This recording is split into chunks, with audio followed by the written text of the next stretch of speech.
Boa tarde, eu sou a professora Valcea Alves, da Faculdade de Educação e também professora colaboradora no programa de pós-graduação em mídia cotidiano. Nós estamos aqui hoje com um grupo de pesquisa Núcleo de Estudos Contemporâneos em Educação, Etnografia e Representações Sociais. E nós vamos discutir sobre um tema que é muito atual, o tema de mídias digitais e educação, novos contextos. Estamos aí num momento de muitas reflexões sobre essa temática, por conta das vivências que nós temos tanto assistido quanto também compartilhado nesse contexto aí da pandemia, da necessidade da suspensão das atividades presenciais nas escolas e também no ensino superior.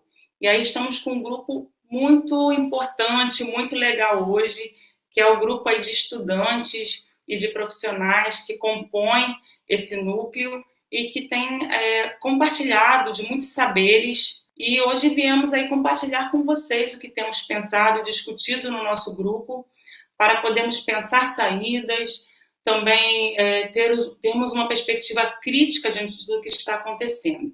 E agora a gente vai compartilhar um pouquinho aí do que a Janice tem para trocar aí com a gente.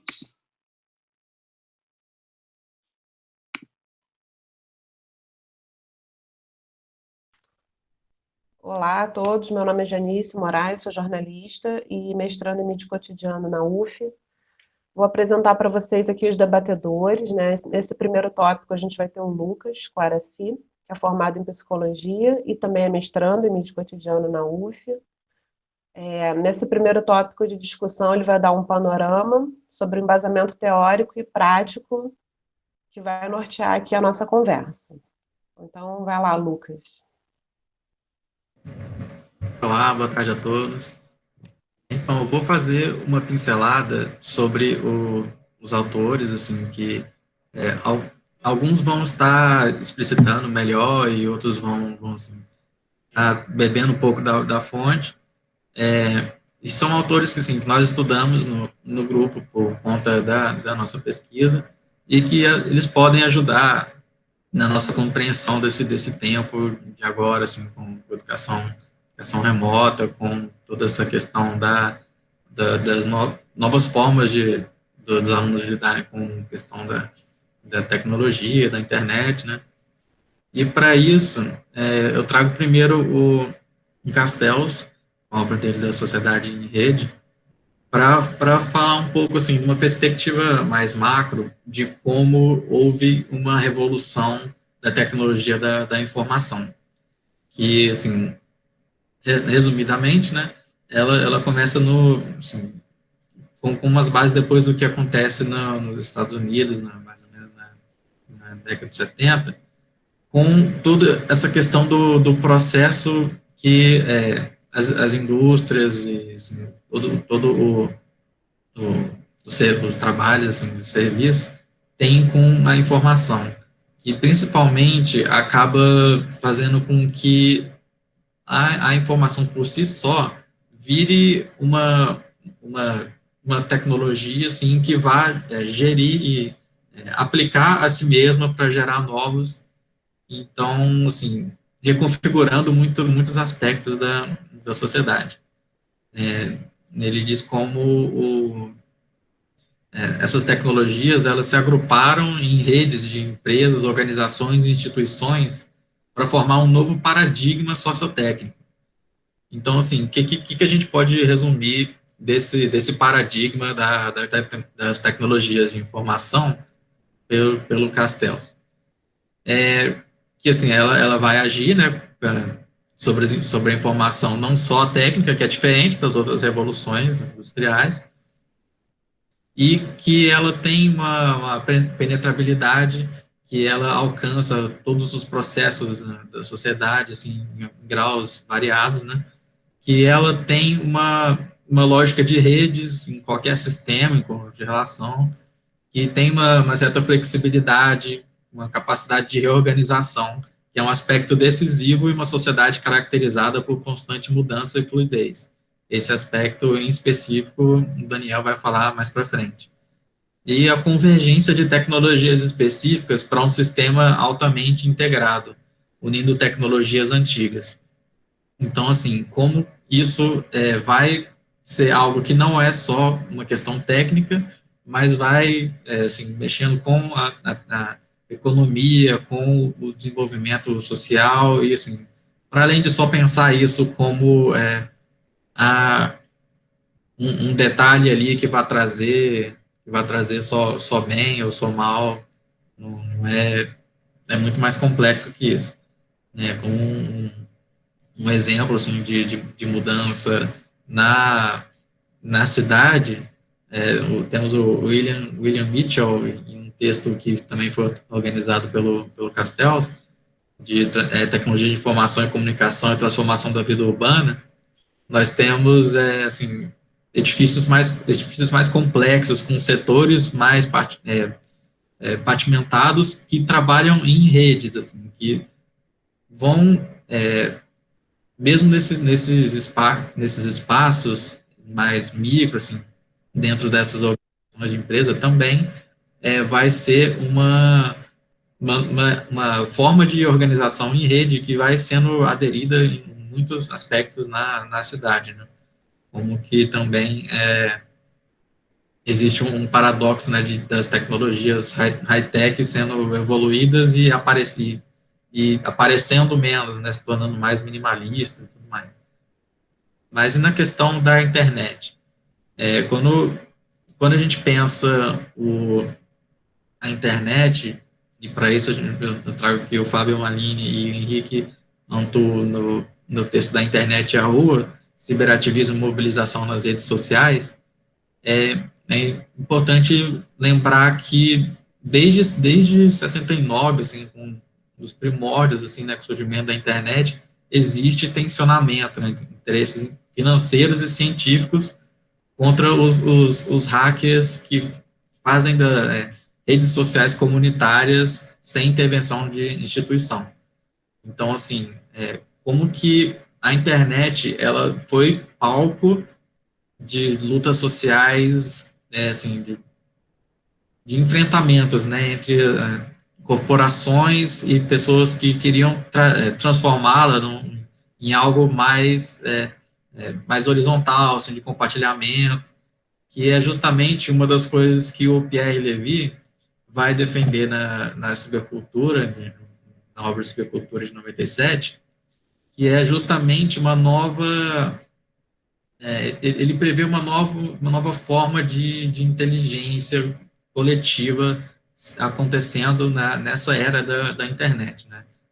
Não, não só prevê, sim, mas ele vê já alguns esforços acontecendo e considera que esse é o caminho que seria tomar.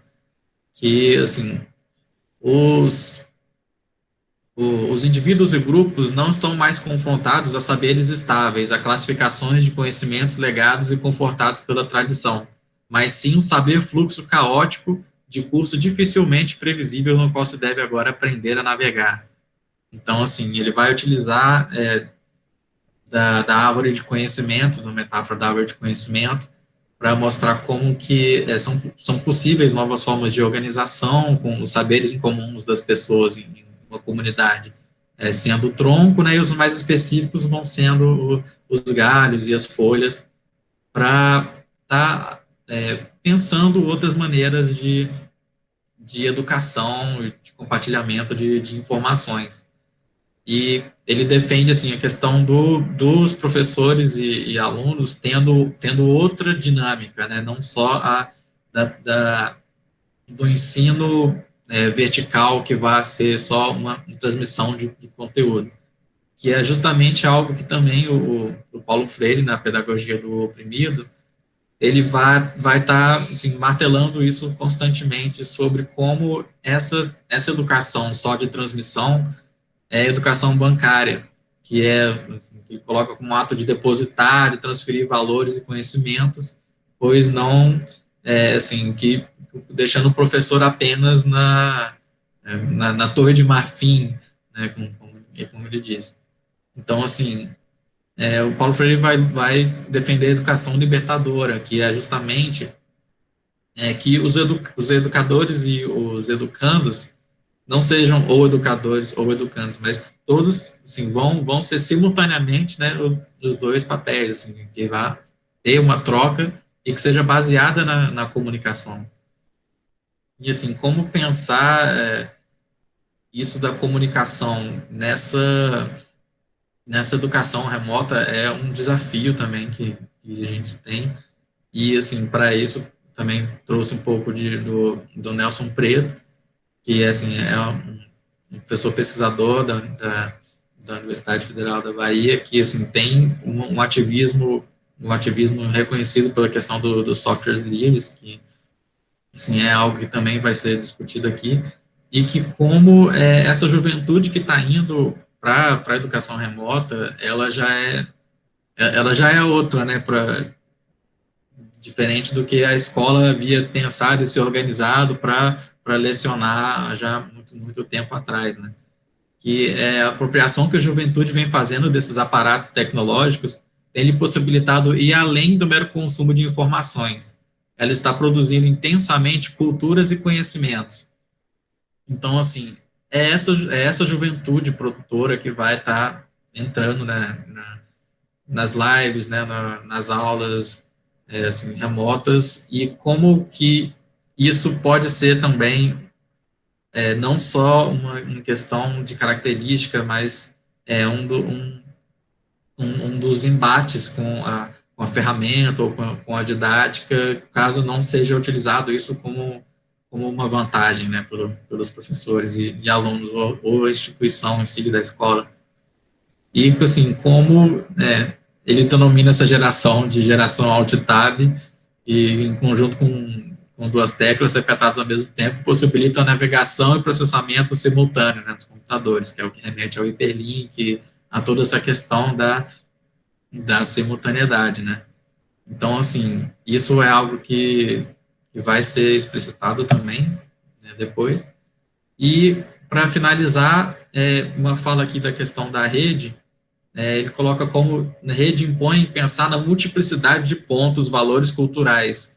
No entanto, essa diversidade não pode ser compreendida apenas como um elemento folclórico ou animador dos processos educacionais, aceita na educação apenas no início dos processos.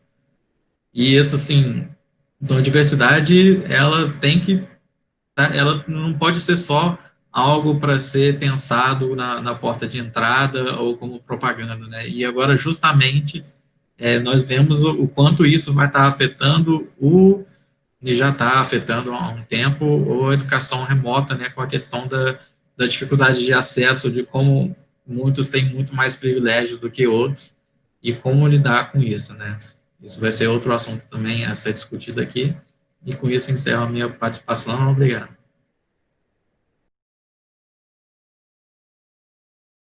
Vamos entrar agora no segundo tópico, que vai falar sobre desigualdades no acesso aos recursos tecnológicos para o estudo. Então, esse tópico tem Caio Oliva, que também é mestrando em mídia cotidiano, juntamente com Leonardo Querzé, que está se graduando em pedagogia na UF. E eles vão falar um pouco sobre um assunto muito discutido nesse período da pandemia, que são as condições de acesso aos recursos tecnológicos para o estudo remoto. Eu sou o Leonardo Querzé.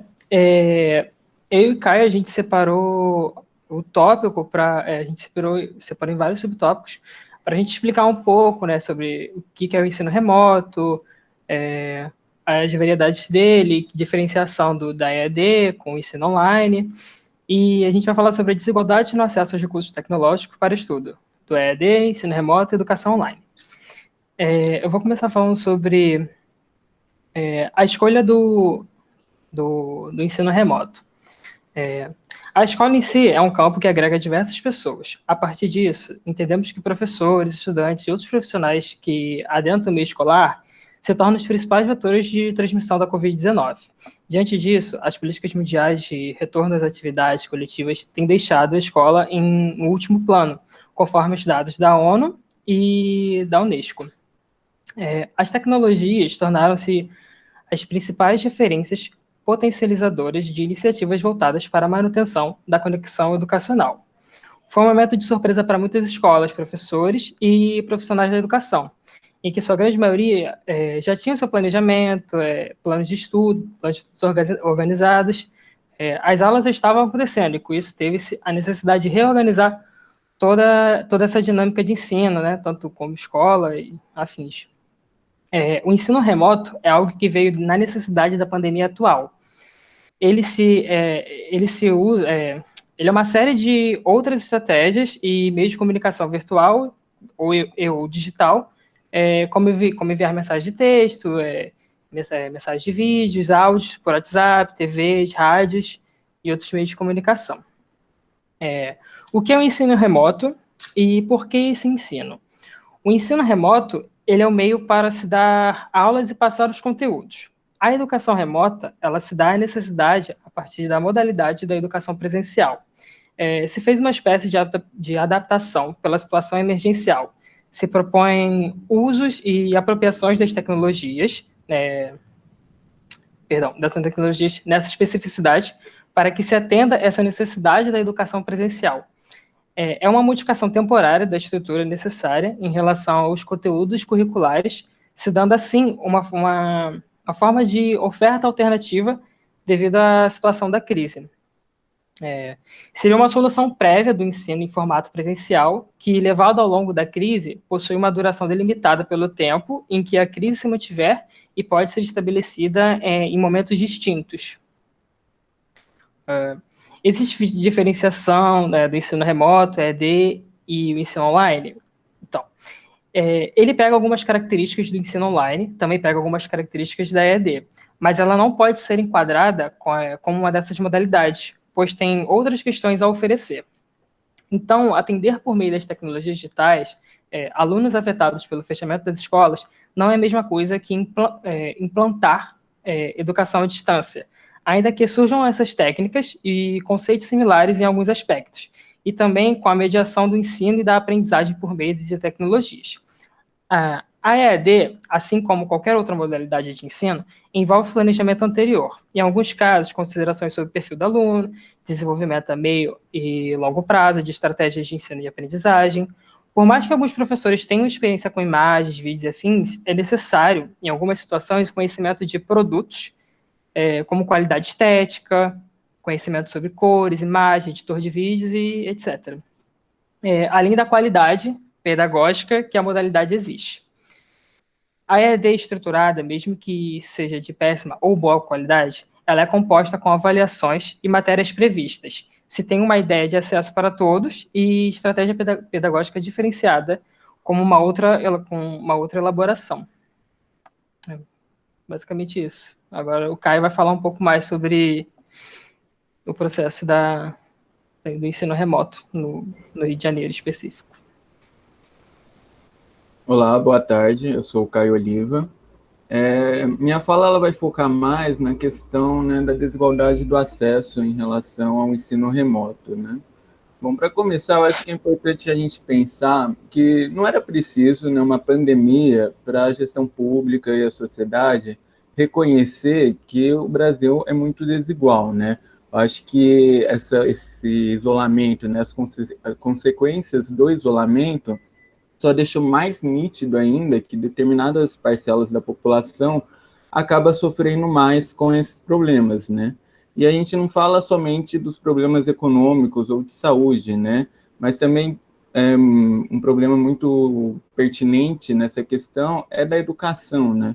Uma vez que se deixa de ter o ensino presencial e passa, né, essa figura para um ensino ali doméstico, online, a gente tem que pensar como que os estudantes, as suas famílias, em seu cotidiano, né, se transforma a partir, né, dessa mudança, desse impedimento ali da aula presencial, da escola física, né? Então, para isso, acho que é importante a gente pensar primeiro sobre qual que é o princípio básico de uma educação, né? Se a gente voltar lá na nossa Constituição de 1988, a gente vai ter ali no primeiro princípio, né, no artigo que é dedicado à educação, que a educação brasileira, né, ela traz como princípio a igualdade de condições para o acesso e a permanência na escola. Então, quando a gente vai pensar qualquer modelo, seja ele emergencial, como é o caso agora, ou não emergencial, qualquer modelo, qualquer de ensino, né, a gente tem que levar em consideração principalmente esse básico, que é a igualdade de condições para o acesso e permanência na escola. Então, diante disso, eu vou trazer alguns dados para a gente refletir esse contexto na realidade brasileira, né? Então, esse contexto ele vai se dar principalmente, primeiro, a gente tem que pensar qual que é o acesso à internet dos nossos estudantes, né? Uma vez que um ponto principal para você ter esse acesso ao ensino remoto é você ter o acesso online, né? Você ter uma rede de internet.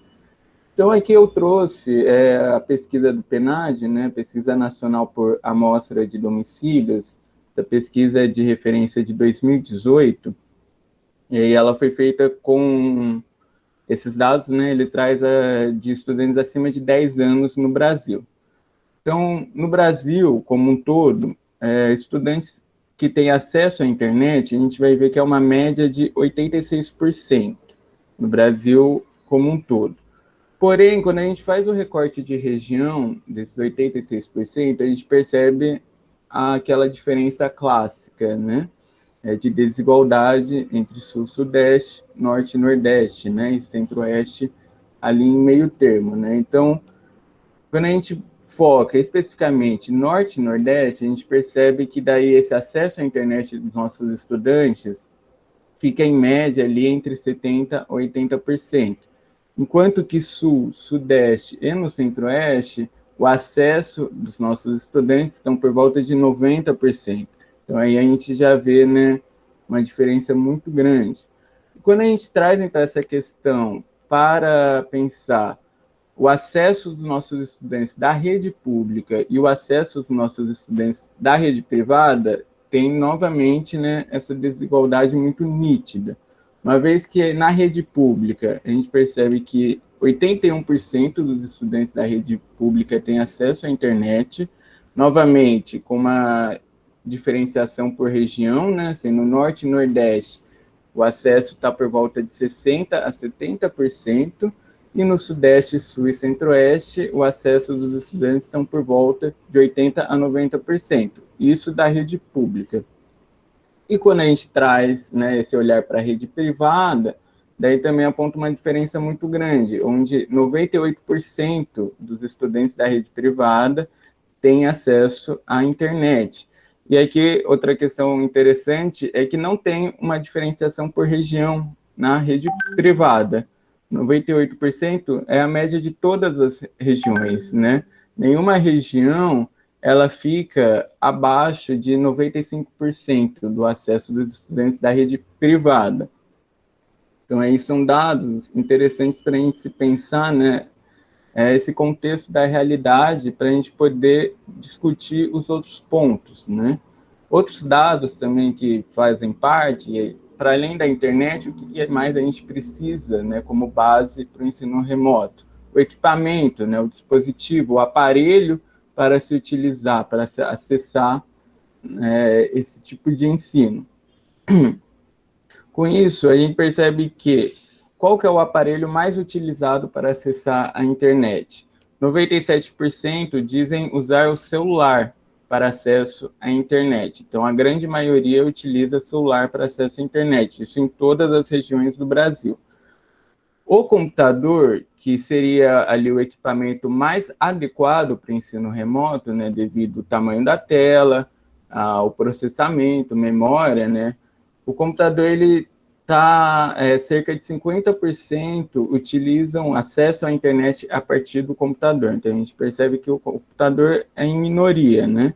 Ali com um pequeno recorte de região, que o sul e sudeste é 60%, norte e nordeste, 40% utilizam o computador para acessar a internet.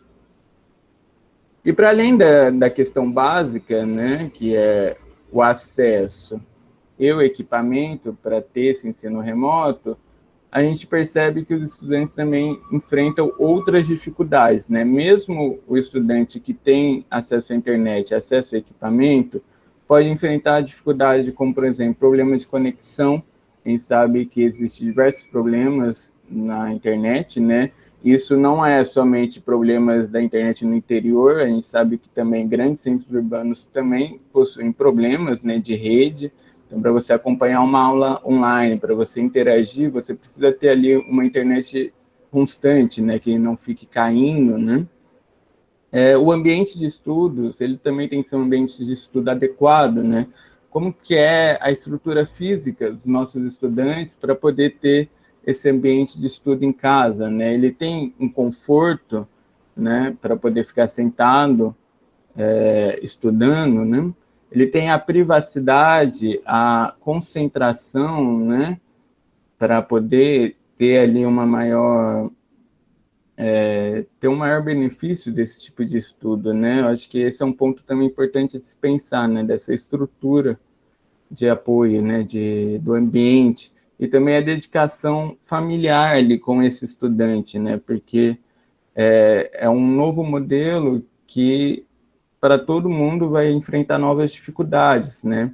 Então, os estudantes, como que se dá o apoio dos responsáveis para os estudantes, né? Os responsáveis têm ali tempo, dedicação ou até mesmo conhecimento para poder auxiliar os seus filhos, filhas, ou, né, fazem parte ali do núcleo familiar. Sobre essa sua fala, porque ela é muito importante. Porque hoje em dia a gente tem uma fala contemporânea, né, da gente, a gente vai voltar, vai ser uma nova normalidade, né, como se tivesse tido em algum momento uma normalidade antes. E isso que você está colocando aqui, a gente consegue perceber como que essa desigualdade, né, entre Norte e Nordeste, Sul e Sudeste, ela vem reforçando essa exclusão, né, na verdade. Existiu e que agora está ainda mais evidente.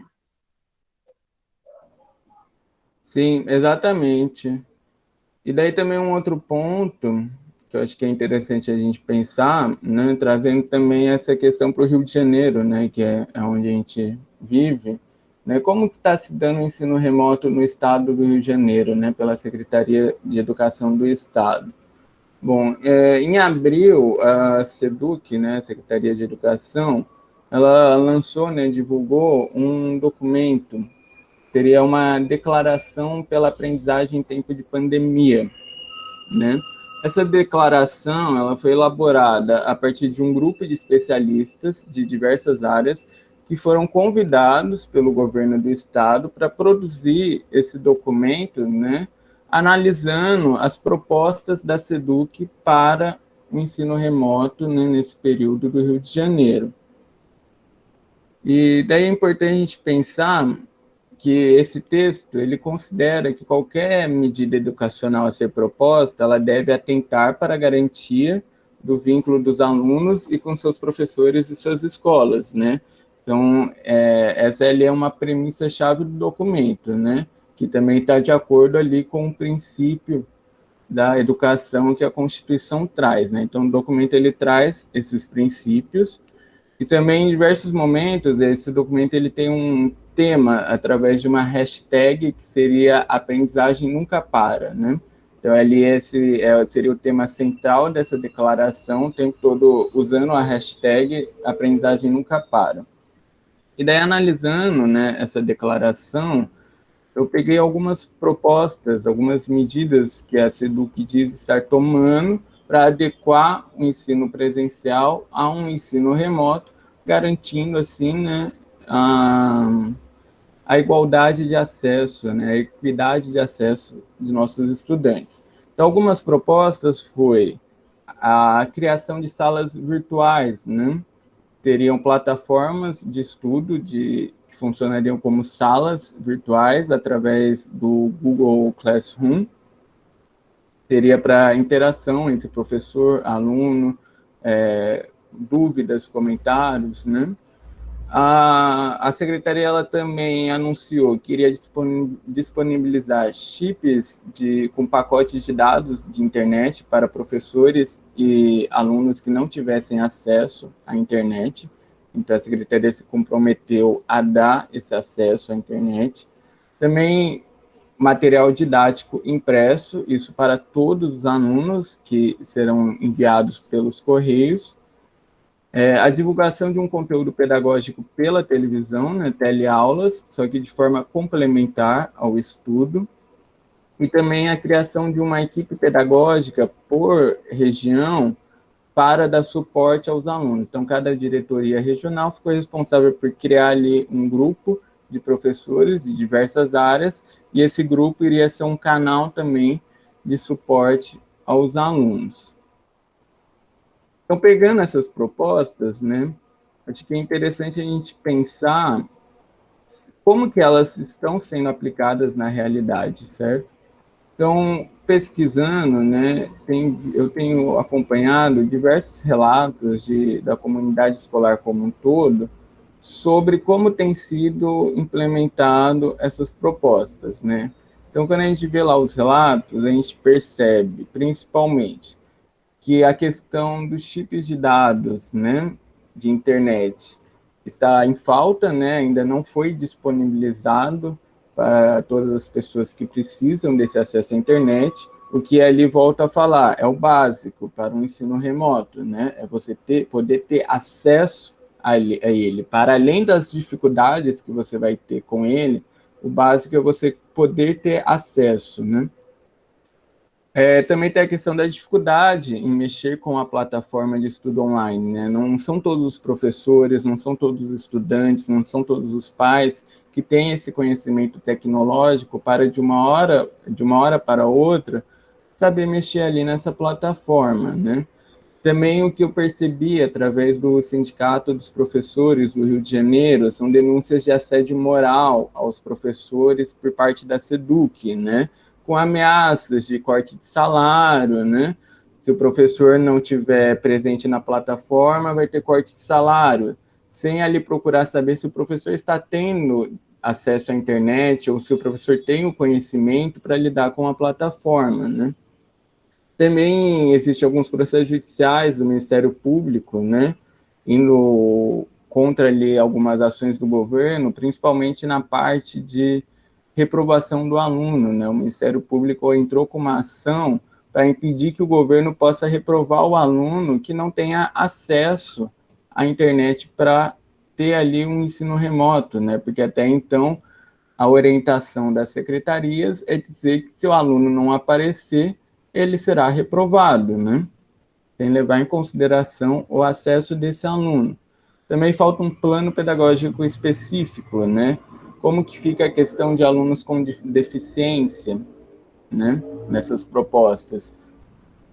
Os estudantes indígenas, quilombolas, estudantes privados de liberdade, né? Como que está sendo pensado um modelo de ensino para esses estudantes, né? E outro ponto principal, que é o que mais aparece nos relatos, é a questão da merenda escolar, né? A gente tem que lembrar que a escola ela não é somente um ambiente que o aluno vai, estuda e volta para casa, né? A escola é um ambiente completo de socialização e também a escola é um importante fator de saúde nutricional dos nossos jovens, né? E daí, uma vez que não se tem mais ali aquela escola que disponibiliza a merenda escolar todos os dias para o aluno, né, de forma física, o ideal é, então, que essas escolas possam fornecer a alimentação diretamente para as famílias, né, sejam por cestas básicas ou por vale alimentação, né? E a gente percebe através dos relatos muito essa cobrança que as famílias ainda não estão tendo acesso a essa alimentação, né? Está faltando ainda essa disponibilização para muitas famílias.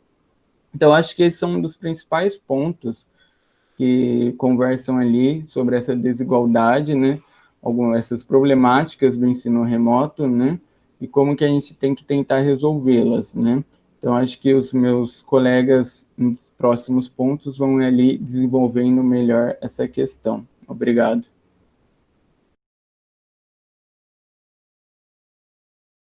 Bom, pessoal, vamos apresentar agora o Luiz Felipe Carvalho, que é estudante de psicologia da UF. vai falar um pouco sobre os aspectos psicológicos e o ensino remoto, como ele se relaciona. Bom dia, gente. Eu sou o Luiz Felipe, estudante de Psicologia da UF.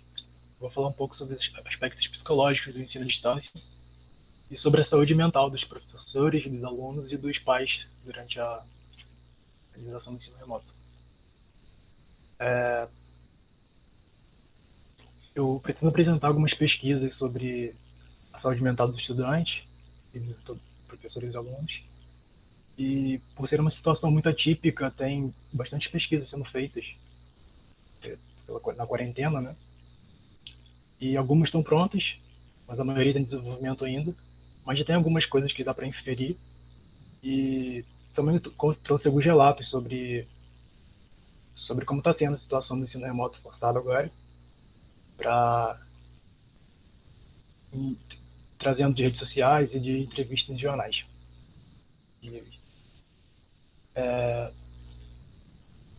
Que a gente sabe que o confinamento por si só não é fator determinante para um adoecimento, mas ele somado com diversos fatores, como a insegurança no trabalho, dificuldades financeiras, a preocupação com parentes e familiares, a instabilidade política, o número de mortes, crescendo todo dia, a bombardeio de notícias e vários outros fatores afetam muito a saúde mental de todas as pessoas envolvidas. E sem falar em outros problemas mais pontuais, como, por exemplo, pessoas com crianças autistas em casa, ou os profissionais de saúde que aumentou muito afetou muito a saúde mental deles, ou tem também o fato da violência mental em casa ter aumentado por causa do confinamento. Então todos esses são fatores agravantes para essa situação.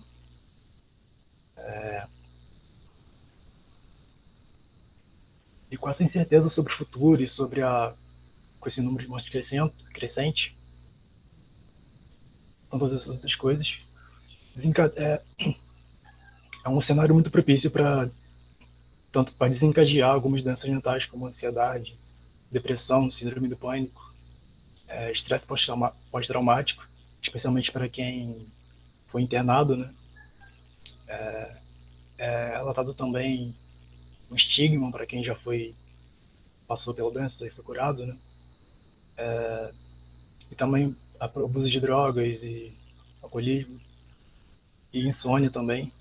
E todos os fatores não são autoexcludentes e, pelo contrário, alguns deles ainda puxam outros. Se você desenvolve alguma ansiedade ou desencadeia alguma coisa, é possível, bem provável também que venha alguma depressão junta, outras coisas, pode ser o abuso de drogas também. E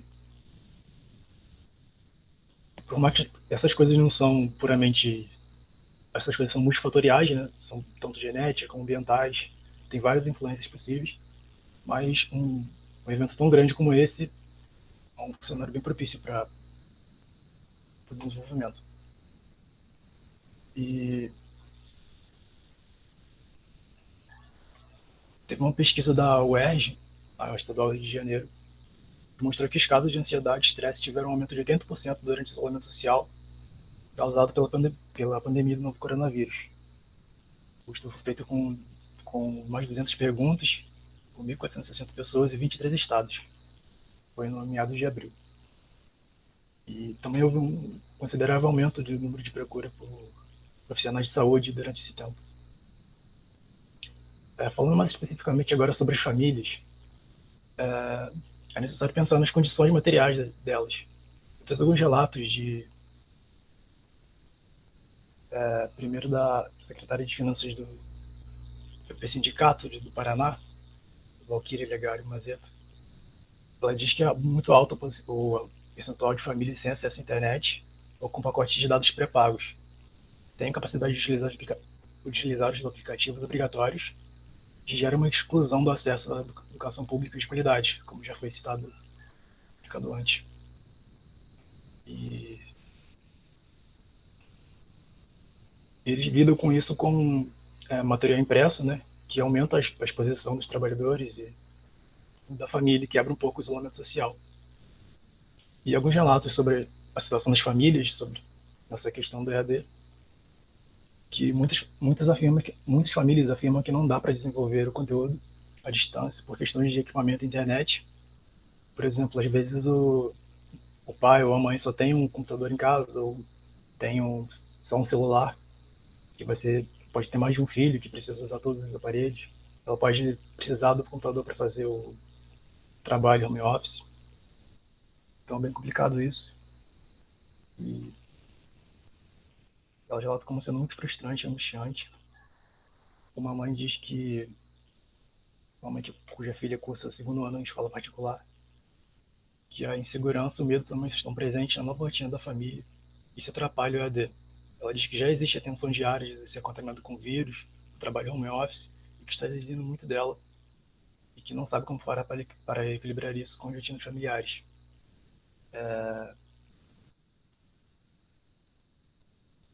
Tem muita demanda sobre os pais para acompanhar os filhos nas aulas ao vivo, para ajudar nas questões de casa, que eles nem sempre estão preparados, muitas vezes não estão preparados. E também lidar com a rotina que mudou, né, que eles têm que disciplinar a criança a rotina todo dia, e ainda tem que cuidar das distrações como computador, etc. Eles relatam bastante estresse.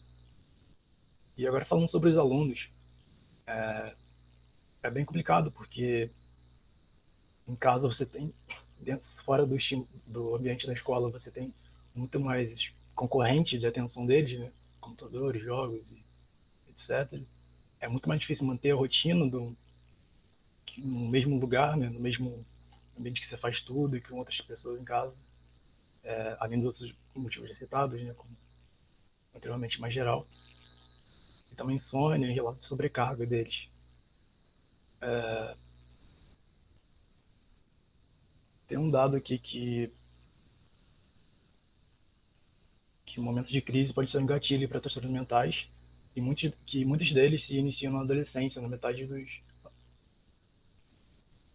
antes dos 14 anos. E o adolescente, em geral, está muito propenso é onde geralmente os transtornos mentais se desenvolvem.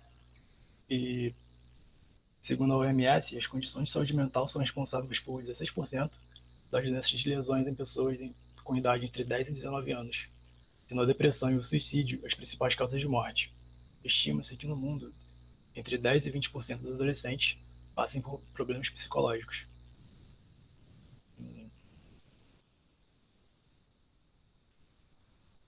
E agora, saindo do Brasil para um dado mais geral, o site das Nações Unidas, da Diretoria-Geral da Unesco, mostra que um dos resultados mais palpáveis do Covid-19 é o abismo socioeconômico cada vez maior entre os estudantes. Entre os estudantes, as crianças mais vulneráveis são as que mais sofrem os impactos. Mais de 365 milhões de crianças estão deixando de receber alimentação escolar, que pode manter saudáveis e motivados a aprender. E sobre os professores, essa uma pesquisa mais detalhada e mais elaborada, que com vários professores a pesquisa foi feita em maio, vários professores do ensino fundamental e de escolas particulares, públicas, de várias classes sociais, etc. E dentre eles, 66% se disseram mais ansiosos do que o normal, mais entediados, 36%, cansados, 38%, estressados, 34%, sobrecarregados, 35% e frustrados, 27%. Antes da paralisação das aulas, 88% dos professores nunca tinham dado aula à distância de forma remota, o que é um dos fatores que eles levantam como causa disso, né? Os professores da educação infantil são os que se sentem menos preparados para o ensino virtual, são 89%. E além de estarem preocupados e não se sentirem preparados para o ensino virtual, a maioria dos professores declara que até o momento não recebeu apoio emocional nem treinamento para ensinar à distância.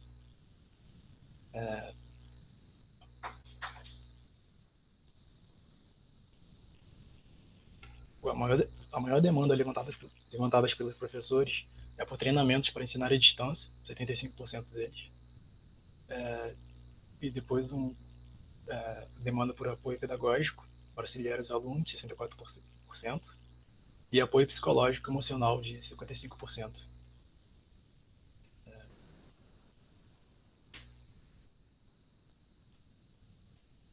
E apesar da maioria dos professores possuir celular e notebook para trabalhar em casa, é bastante alto o percentual de professores que precisam compartilhar seus equipamentos com a família. E aqui alguns relatos sobre as queixas dos professores que, nas entrevistas e nos sites, eles relatam bastante estresse, que eles estão bem mais expostos agora à pressão dos pais, que ficam vigiando eles o tempo todo, né, e podendo interferir, podendo fazer perguntas, julgamentos. E é isso. Agora a Viviane vai falar um pouco sobre a experiência dela. Somente. Então, a Viviane vai falar agora, professora de matemática da educação básica, especialista em educação, trabalho e cultura profissional. Vai compartilhar com a gente a sua experiência em relação ao ensino remoto durante a pandemia. Vai, Viviane.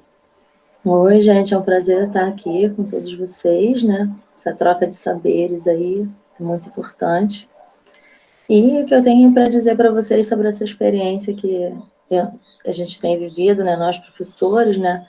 Essa organização da comunidade escolar na educação básica, né? Todos nós, professores e alunos, a gente tem vivido muitas experiências, né? Saberes inéditos, né? Essas utilizações de recursos tecnológicos, né? Que muitos não adequados, né, ou não atendem a todos como uma equidade. Então, tem deixado aberto, né, muitas brechas, aí, muitas reflexões, né, em relação a essas utilizações, né, desses recursos.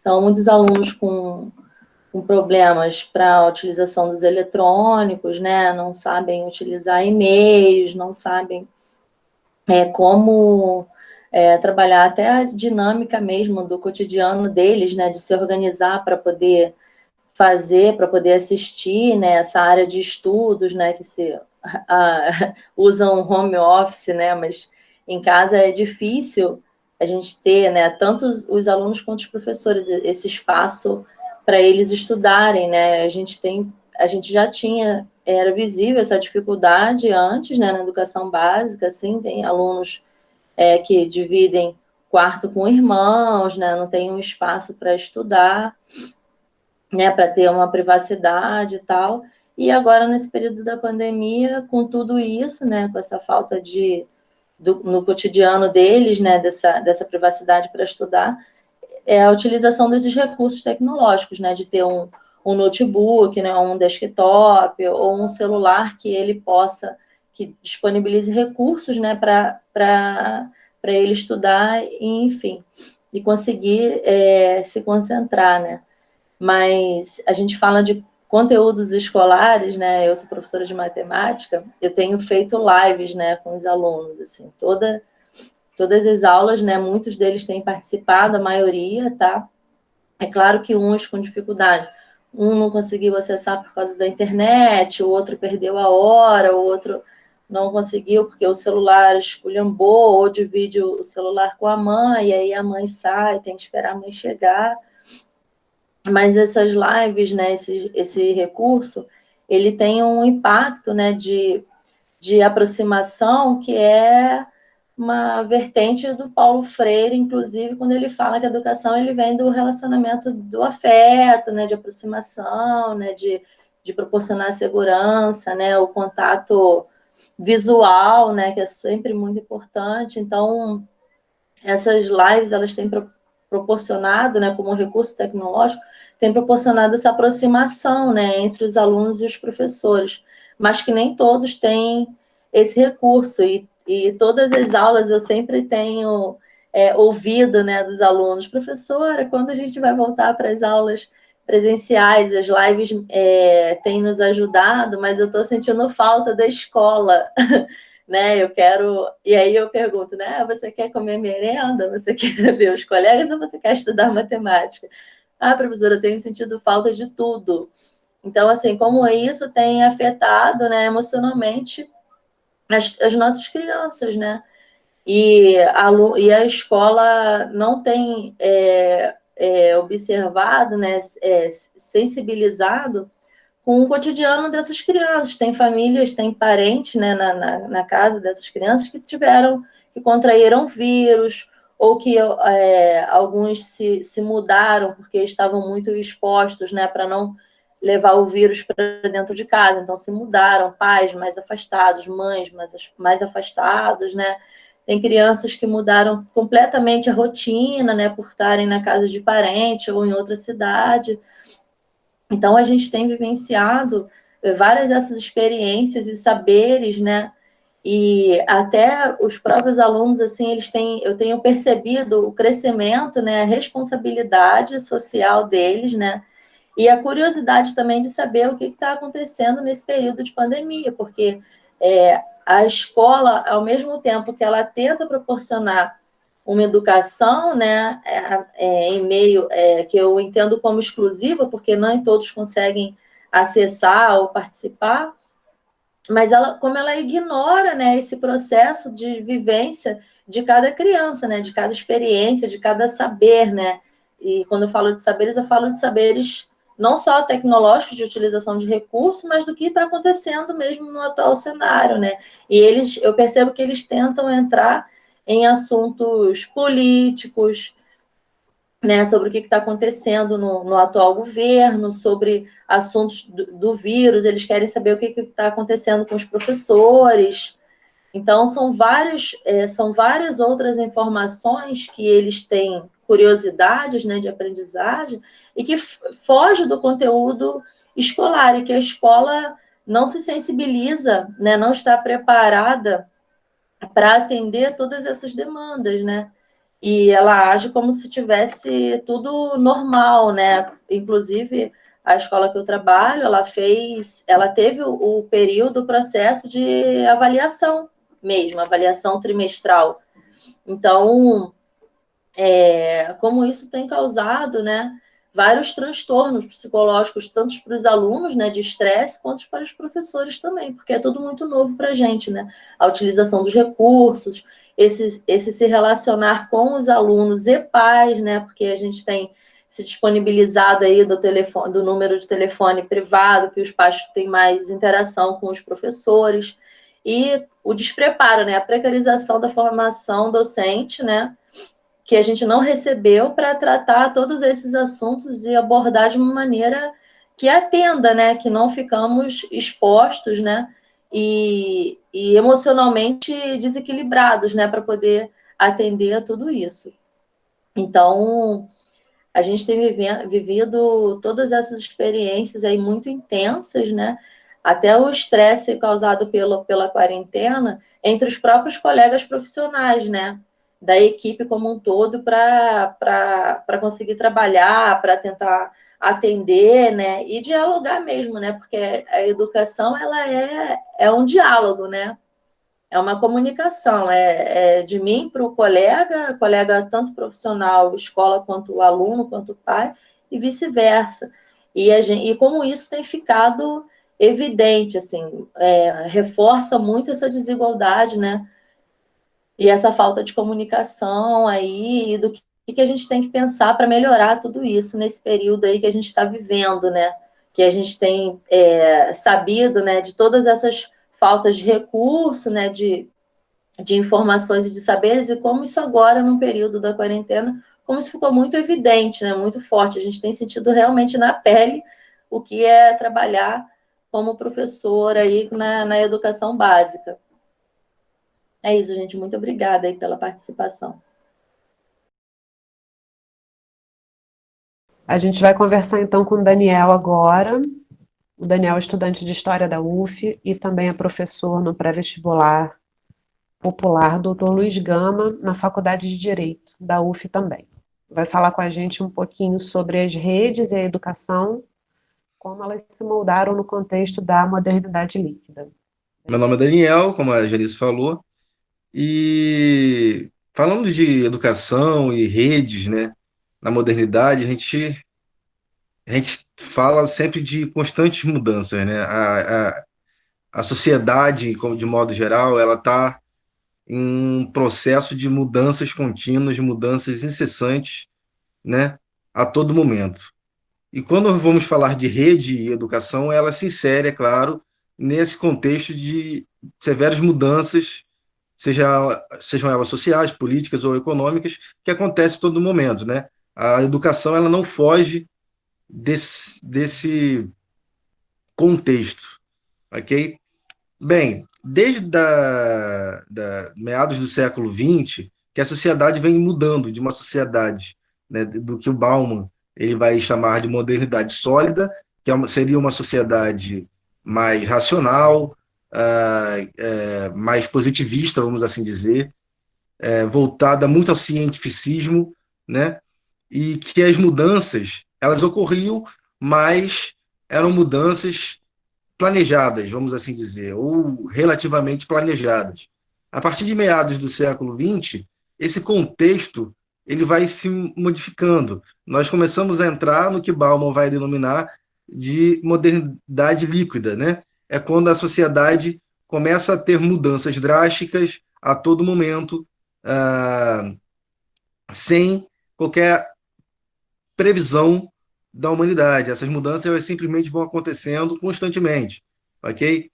Bem, essa sociedade líquida, né, essa modernidade líquida, melhor dizendo, ela vai trazer impactos sociais, impactos econômicos, impactos psicológicos na vida da sociedade do modo geral, né? E também vai trazer impactos para a educação, né? Eu acho que o ponto crucial disso, por exemplo, é como as pessoas, principalmente a partir do advento das mídias digitais, né, das tecnologias da informação, a partir da década de 90, elas têm ingressado em redes sociais e a todo tempo surgem novos amigos, surgem novas informações, né? Você dá um clique agora no Facebook, faz uma amizade e daqui a 10 minutos você pode desfazer essa amizade. É uma amizade líquida, é uma amizade efêmera, que ela não é duradoura, né? Ou até mesmo relacionamentos. Hoje em dia, para você afirmar um relacionamento, você não bota mais aliança no dedo de outra pessoa. Você coloca status de relacionamento no Facebook, né? É a necessidade de afirmar algo que pode ser também efêmero. Hoje eu posso estar com relacionamento no Facebook e amanhã eu posso retirar. Porque assim como a sociedade líquida, os relacionamentos são muito efêmeros também. As pessoas elas têm medo de se apegar, medo de ter algo duradouro, medo de ter algo a mais, né, do que algo momentâneo. Há esse medo constante, né? Um outro impacto que a modernidade líquida causa também nas pessoas é o que o Bauman chama em um dos seus livros de cegueira moral, né? A indiferença moral generalizada entre as pessoas. As pessoas agora elas necessitam de visibilidade, né, na modernidade líquida. Elas, para afirmarem a sua própria existência, elas precisam serem vistas nas redes sociais, nas mídias digitais, né? Elas precisam ser vistas, elas precisam afirmar que estão ali, elas precisam de views no YouTube, elas precisam de likes no Instagram, elas precisam de retweets no Twitter, ou seja, elas precisam terem a sua vida afirmada, a sua existência afirmada por visibilidade, né? Isso gera uma indiferença moral gritante, que Bauman vai dizer que essa indiferença surge a partir da incapacidade do ser humano de se importar com o outro antes de si, né? Primeiro, eu preciso me importar com o nível de visibilidade que eu tenho, né? Com a minha visibilidade, com a minha pessoa, com a minha afirmação de existência através das redes sociais, através das mídias digitais, né? Os problemas cotidianos, eles vão sofrendo com uma indiferença moral, uma indiferença generalizada, né? Isso se estende também para o campo da política, né? Como que os políticos hoje eles são indivíduos públicos, né? Figuras públicas e que se garantem no poder através de seu status, né? Através de sua visibilidade, de como são vistos nas redes sociais, na mídia, na grande mídia. Ou seja, a visibilidade é o que dá poder hoje em dia ao indivíduo. Isso se estende também para a educação, né? A educação hoje, ela dialoga diretamente com as mídias digitais, com as tecnologias digitais, né? Com as tecnologias da informação. É impossível falar hoje em dia em uma educação sem falar de tecnologia, né? E conforme a sociedade vai mudando, a educação tem que se moldar a essas constantes modificações da sociedade. A educação ela tem que se adaptar constantemente a essa sociedade em constante mudança. A educação tem que se moldar às tecnologias que todo dia evoluem, e todo dia surgem novos tipos de mecanismos digitais, de tecnologias da informação, né? E não pode ficar de fora disso. Isso tem um impacto severo dentro dos alunos, principalmente, né, que sofrem com essas constantes mudanças. Por quê? Eu acho que, como essas mudanças são constantes, isso vai gerando medo, né, nas pessoas. As pessoas ficam sem saber o que vai acontecer dali para frente, e isso vai gerando uma série de problemas psicológicos, como o Luiz Felipe falou, né? Isso gera depressão, ansiedade, né? E o campo educacional, a escola, ela não está fora disso. Os alunos têm esses mesmos problemas, eles levam esses problemas para a escola, né? E a escola é necessário que ela se adapte a esses novos contextos, né? Seja incluindo dentro do ambiente escolar psicopedagogos ou um tipo de auxílio psicológico para os alunos, que seja, e também adaptações capacitando os profissionais de educação às novas tecnologias, né, aos novos tipos de mecanismos que a internet nos proporciona, que as tecnologias da informação nos proporciona nesse contexto de constante mudança. Bem, falei bastante, mas é isso que eu tinha a proporcionar. Muito obrigado pela oportunidade. Obrigada, Daniel. Acho que a Valceia vai falar agora, né? Nós tivemos aí um diálogo até agora, né, dando esse panorama de como estão todos esses movimentos relacionados às mídias digitais no nosso contexto atual, mas como eles vieram também num crescente, como os processos da própria sociedade, estrutura da sociedade e também de estruturação das redes e das tecnologias foram se acrescendo à nossa vida cotidiana e como elas acabam adentrando também no contexto da educação, porque nós somos sujeitos sociais, os estudantes são sujeitos sociais, e eles estão aí o tempo todo em interação com essas tecnologias.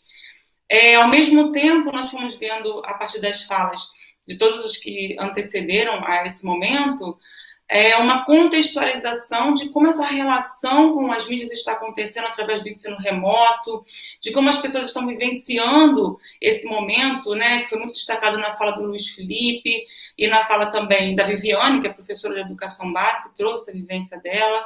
Então, nós fomos aí ouvindo um pouco dessa constatação do que temos vivido.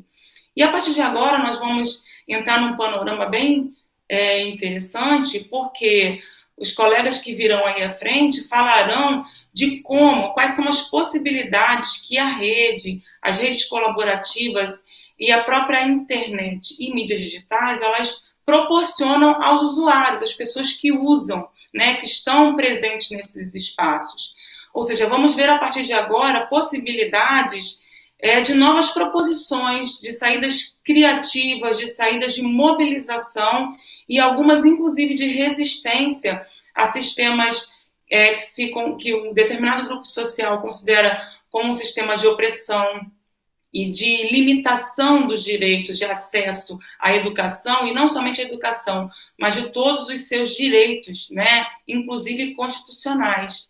Então, nós vamos ouvir aí, a partir de agora, essas contribuições desses nossos queridos colegas também, que estudaram um pouco para discutir com a gente sobre esses movimentos insurgentes que têm ocorrido aí nas redes, e como esse espaço é um espaço potencial de mobilização e de produção de novos conhecimentos e novas estratégias políticos, sociais e educacionais. Então, com a palavra aí, Janice. Obrigada.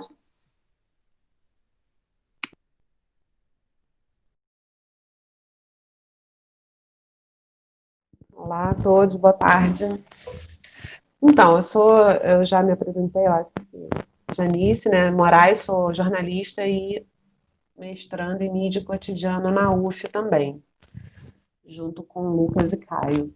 E eu queria falar um pouco a respeito de como a organização desses estudantes se insere no contexto de um ativismo midiático, né? Como que a atuação deles é muito profícua na utilização das redes como uma experiência de movimento social organizado, né?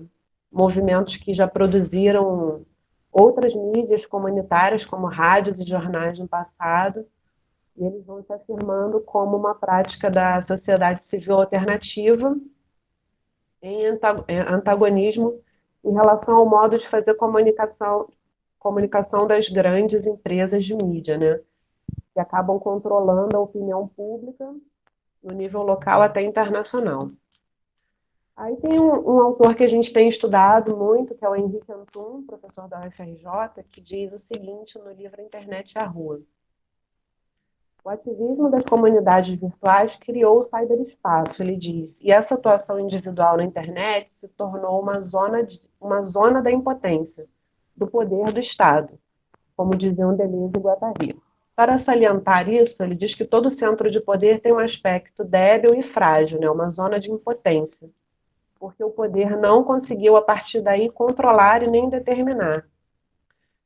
Não há qualquer pretensão dessa mídia livre, desse ativismo midiático, de ser mediador de algo ou alguém, se não radicalizar o princípio da ação direta, que caracteriza a internet, ou seja, que cada subjetividade se arrisca a produzir o seu próprio movimento em rede.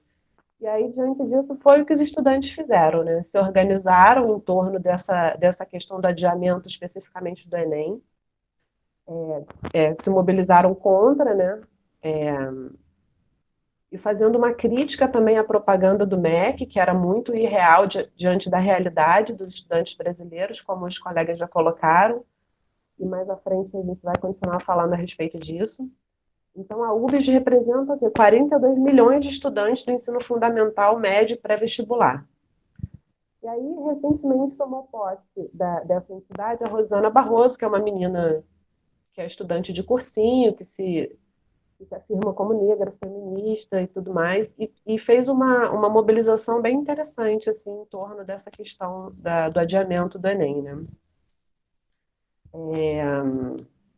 E aí eles colocaram, achei interessante que eles colocaram alguns pontos, né, alguns tópicos, para explicitar o porquê não deve ter um adiamento, né? E que adiamento também não significa um cancelamento. E toda essa mobilização se deu em torno da hashtag #Enem e do 15M, né? Que foi bastante interessante.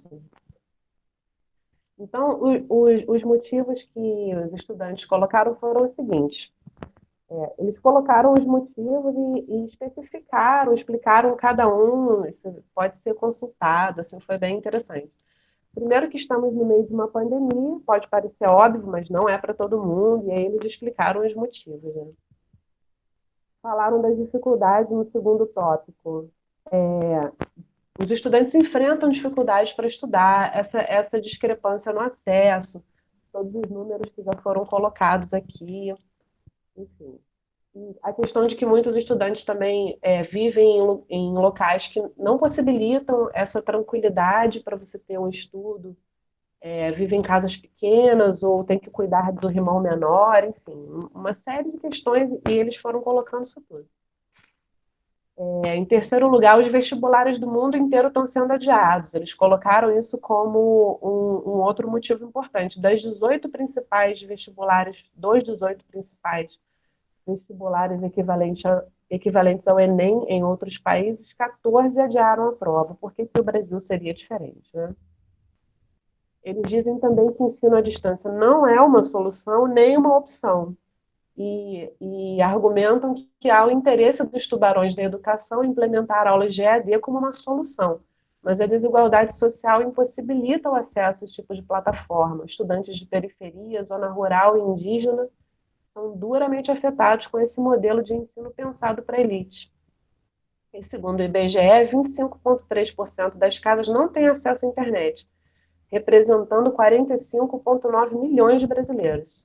Na zona rural, o dado é ainda pior, pois 50% também estão desconectados, ou seja, é um modelo excludente que não atende a todos os estudantes. Em quinto lugar, o MEC não reconhece e, segundo eles, não quer reconhecer a realidade da educação brasileira, né? Aí eles falavam do ministro, que, né, já caiu também ontem, e aí colocam as questões, né? E, por fim, dizem que o adiamento não é um cancelamento.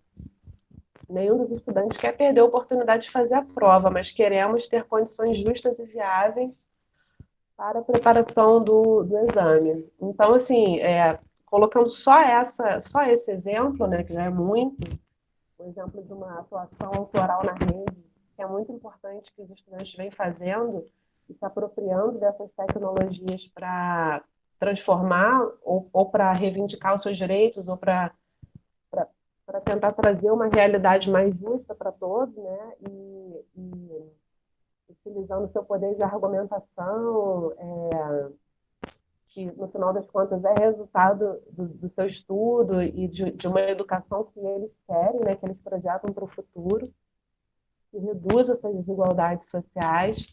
Eu quis trazer como um exemplo de uma atuação muito interessante, né? Eles conseguiram, a partir do AdiEnem, da hashtag AdiEnem do 15M, 350 mil assinaturas, ações na justiça, centenas de milhares de mensagens foram enviadas aos parlamentares, e aí a gente sabe que na votação do Senado caiu, né,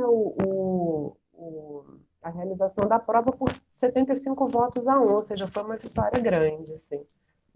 E a partir disso, os próximos debatedores vão aprofundar um pouquinho mais, que são a Karen e o Jefferson. A Karen é de Ciências Sociais, da UF, e também trabalha no audiovisual como diretora de fotografia. O Jefferson Rosa, que é aluno de estudos de mídia, vão falar um pouquinho sobre a visão dos alunos e a propaganda, especificamente veiculada pelo MEC a respeito do adiamento do Enem, os impactos na comunidade estudantil, e vão falar também sobre as releituras que os estudantes fizeram a partir desses exemplos colhidos em diversas mídias. Com vocês, meninas. Oi, gente. Assim, primeiro eu vou fazer uma autoapresentação maior, porque como eu vou falar a partir de relatos, eu acho importante contextualizar de que lugar que eu estou falando. Então, meu nome é Karen, sou graduanda em Ciências Sociais pela UF, sou bolsista da FAPESD, com um projeto sobre narrativas midiáticas e inovações e processos educativos. Eu também já sou graduada em Gestão Ambiental e tenho uma formação em audiovisual, pela UiCabum, Escola de Arte e Tecnologia. Eu vou exaltar um pouco mais essa formação, porque ela dialoga com o que a gente está discutindo aqui hoje sobre mídia e educação. Então, essa escola, onde eu me formei em audiovisual, é uma escola que dá formação em arte e tecnologia para jovens da periferia, de Belo Horizonte, do Rio de Janeiro, Salvador e Recife. Ao longo de 10 anos, formou centenas de artistas e comunicadores periféricos, já entendendo lá atrás esse campo da comunicação e informação em rede, como um campo a ser disputado, e entendendo também que para um exercício democrático, hoje em dia é fundamental não só a democratização de acesso à internet e à comunicação, mas também a produção dos mesmos, né? Então, pensando nessa guerra semiótica que a gente está vivendo, essa guerra de informação, essa escola nos ensinou ferramentas para que a gente pudesse disputar essa primazia da narrativa verdadeira com o Estado e instituições, né? É porque isso é muito importante agora, porque a gente anda sentindo na pele, né, como é possível se fabricar diferentes realidades a partir da fabricação também de diferentes narrativas. Então, essa formação me deu a profissão que eu tenho hoje. Eu trabalho no audiovisual, minha função principal é a direção de fotografia. Sou documentarista e quase todo o meu trabalho está ligado a minorias étnicas e a movimentos sociais. Então, eu resolvi hoje aproveitar esse espaço de fala para falar um pouco mais como uma produtora de narrativas contra-hegemônicas, vamos dizer assim, dentro do audiovisual, do que exatamente como acadêmica. Também vou fazer essa fala mais pessoalizada, porque eu acho que ajuda a nos aproximar mais do problema. O corte de fala, como a Janice já falou, é sobre questões de atravessamento do Enem, e eu e o Jefferson combinamos que eu iria trazer a problematização e ele ia trazer como esses jovens, principalmente os secundaristas, estão se organizando para enfrentar essas problemáticas. Durante a pesquisa que eu fiz para a fala de hoje, eu acabei me dando conta que o Enem era só a ponta do iceberg, né? Que nossos problemas são muito mais profundos e anteriores ao que estão, muitos dos que estão sendo explicitados dentro de toda essa questão da pandemia, né? E eu achei que não tinha como discutir educação e Enem sem discutir alguns dos nossos problemas estruturais, né? E aí eu vou usar esses relatos para discutir isso. No passado, eu fui fazer um trabalho na Maré, e o trabalho era para filmar uma ação educacional, que era voltada para jovens da periferia. Essa ação era promovida por uma ONG que chama Promundo, que é uma ONG voltada para a diminuição de desigualdades. E as oficinas que a gente ia dar lá estavam problematizando algumas questões que é dessa geração, que eles estavam chamando de geração neném. É uma geração que tem um número elevado de jovens que nem trabalham e nem estudam, né? Por diversos motivos que eu não vou entrar em mérito agora. Mas, enfim, as atividades, basicamente, das oficinas era para a gente discutir, ajudar os alunos do ensino médio a pensarem em possibilidades de futuro. Mas o que aconteceu lá foi o seguinte, resumindo a história, né, que no momento que a gente saiu da primeira oficina, estava caminhando para a próxima, a gente deparou com um helicóptero atirando a uma altura de, sei lá, no máximo uns 30 metros.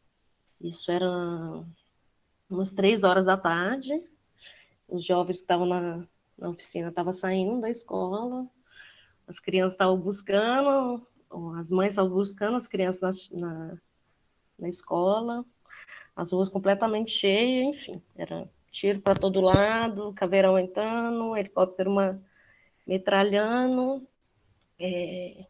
Mas aí a questão é a seguinte, a gente ficou se questionando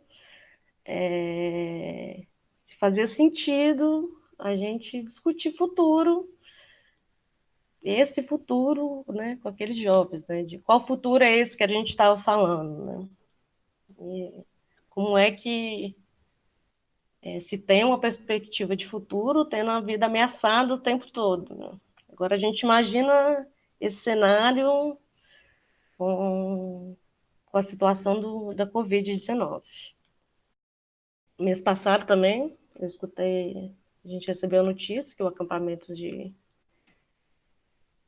que a gente trabalhou, o acampamento cigano lá de Brasília, que o pessoal foi invadido, o pessoal foi expulso a tiro. justamente quando eles tinham conseguido fixar a moradia, estavam conseguindo se alfabetizar, porque a partir dessa fixação de moradia você consegue ter direitos de cidadão, vamos dizer assim, que é acessar a saúde e a educação pública, por exemplo.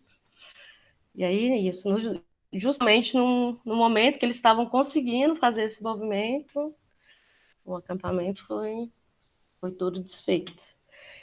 Aí eu fico pensando, refletindo, né? Quando a gente está pensando em políticas educacionais, a gente está considerando essas pessoas, né?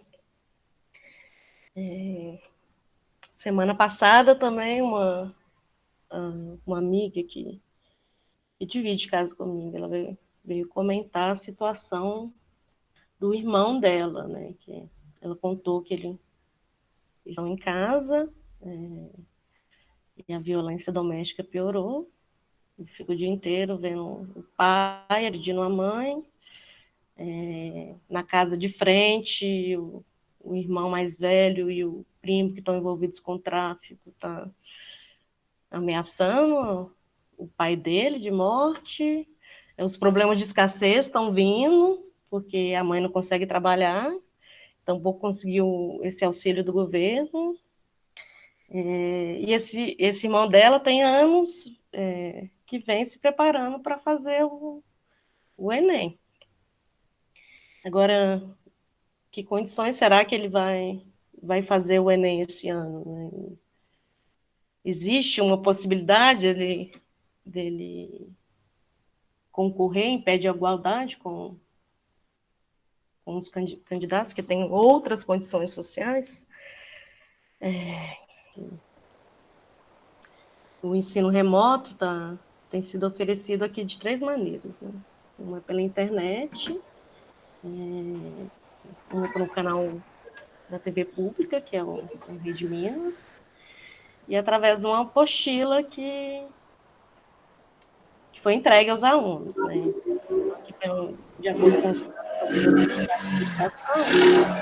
são cerca de 1,5 milhão, 1,7 de alunos, dos quais 700 mil não têm acesso à internet e 40% não têm acesso não tem esse canal da Rede Minas em casa.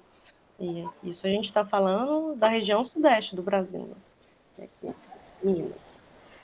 Então, semana passada, uma comissão de professores analisou o material e encontrou essa apostila que estão entregando, né? Essa apostila do ensino médio. Eles encontraram 42 erros de ortografia e gramática, 122 plágios, são lições copiadas da internet sem informar quem são os autores, né? E 89 conteúdos errados. Isso nessa apostila do ensino médio, que são exatamente os alunos que vão concorrer ao Enem esse ano. Eu tinha trazido alguns outros dados que o Caio acabou entrando neles, mas eu vou falar também de alguns que ele não falou, né? Segundo dados do INEP, por exemplo, pensando em toda essa questão de desigualdade, né? Como vai se estendendo de várias formas, né? Então, esse ano, por exemplo, teve cerca de 5,5 milhões de inscritos.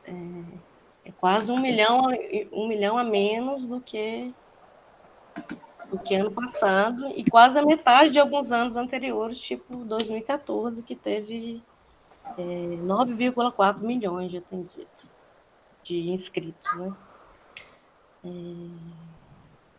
Então, é isso, né? Mais ou menos o panorama de grande parte dos alunos da escola pública, né? Vamos fazer o Enem esse ano, que obviamente reflete todo esse problema estrutural que a gente tem na nossa sociedade hoje, né? Não tem acesso a computadores, a conexão com a internet, não possui um espaço físico adequado para estudar em casa, não têm acesso à merenda, como o Caio colocou, né? E o problema da fome é muito real, né, no nosso país. Também estão expostos, mais expostos ainda, a violência doméstica, sexual, física, enfim, várias questões para a gente pensar. Oi, gente, boa tarde. Eu me chamo Jefferson, eu sou aluno de estudos de mídia. Tenho muito prazer de estar com esse grupo, né, construindo esse debate, é muito importante, sobretudo. Não, eu queria começar a minha fala, né, como foi muito bem apresentado pela Janice, pela Karen, sobre esse ponto, né, sobre o que a gente vai discutir agora, né, que é sobre a questão de todas as problemáticas envolvendo o Enem, né, e as novas formas de organização dos estudantes, né.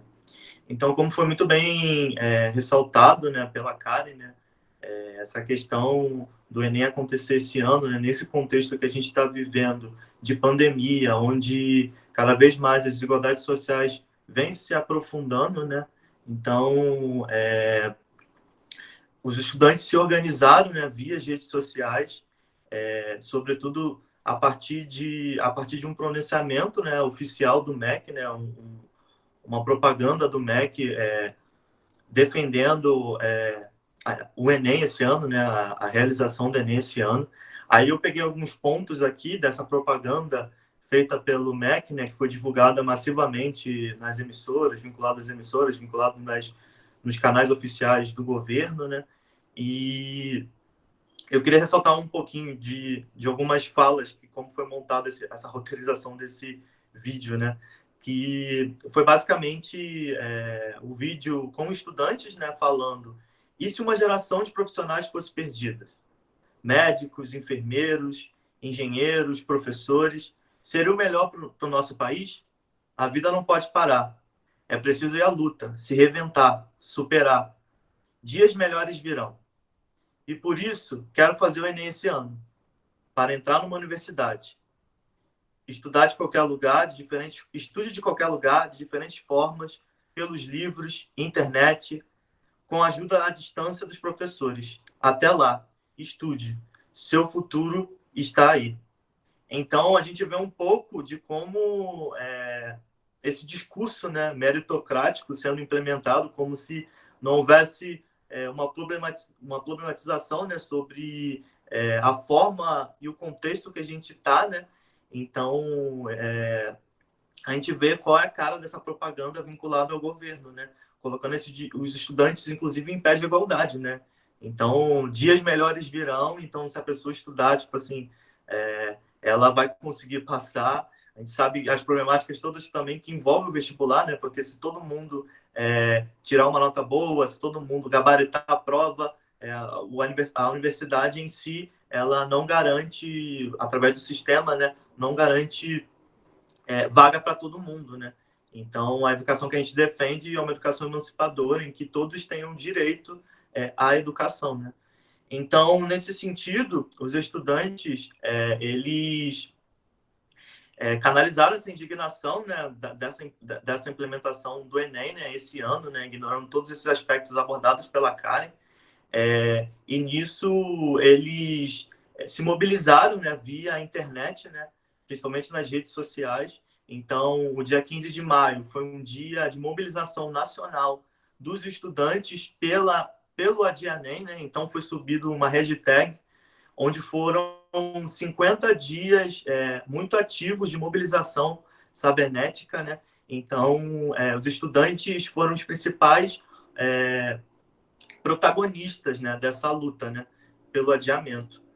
Aí, nesse sentido, uma coisa que a gente vem estudando, né, no grupo é muito sobre essa questão, né, do cyberativismo, né, essa mobilização social que, nesse contexto pandêmico, ganha outro sentido, né, porque a gente não pode se mobilizar via as ruas, né, no contexto que estava inserido, né, no mês passado, né, porque a gente sabe que o contágio cada vez mais aumenta, né, e nesse sentido os estudantes viram a melhor forma de se mobilizar foi via as mídias sociais, via as redes sociais, né. Aí, nesse sentido, eu queria ressaltar um pouquinho, né, dessa cultura participativa, né, que o Henry Jenkins fala bastante, né, porque os estudantes eles recorreram, né, a esse uso das redes sociais para mobilização, né. Então, isso demonstra, né, como esse protagonismo dos estudantes foi importante, né. Então, promoveu vários debates, promoveu várias releituras. Então, foi muito importante também para os estudantes demonstrarem a sua opinião e também, sobretudo, falarem sobre a realidade, né? Porque a gente vive num país com realidades muito diferentes. Então, uma coisa que o Fábio Malini e o Henrique então falam muito no livro A Internet e a Rua, né? É que quanto mais interações os sujeitos mantiverem, mais forte será o poder da mobilização, né? Então, esses estudantes justamente colocaram muito isso, né? Porque a gente viu que as formas que eles se organizaram, surgiram várias iniciativas, né, nesse sentido cibernético, né? Então, eu vou falar mais um pouquinho mais para frente, especificamente dessas novas formas de mobilização, né? Então, eu acho que é importante também a gente recorrer um pouquinho atrás, né, a partir do século XX, né, onde esse cyberativismo não é de hoje, né? Mas, como eu disse no início, né, ganha um gente novo, né? Porque a gente está nesse contexto pandêmico, né? E antes desse contexto pandêmico, as mobilizações tinham muito canal, começavam muito na internet, né, para depois explodir nas ruas, né, uma convocação na internet para depois explodir. Então, eles andavam de mão dadas, né, e hoje a gente viu que essa luta pelo ADNEM ele se demonstrou totalmente online, né. Então, a gente viu como esses estudantes se organizaram, né. Então, nesse sentido, a partir do século XX, como eu disse, né,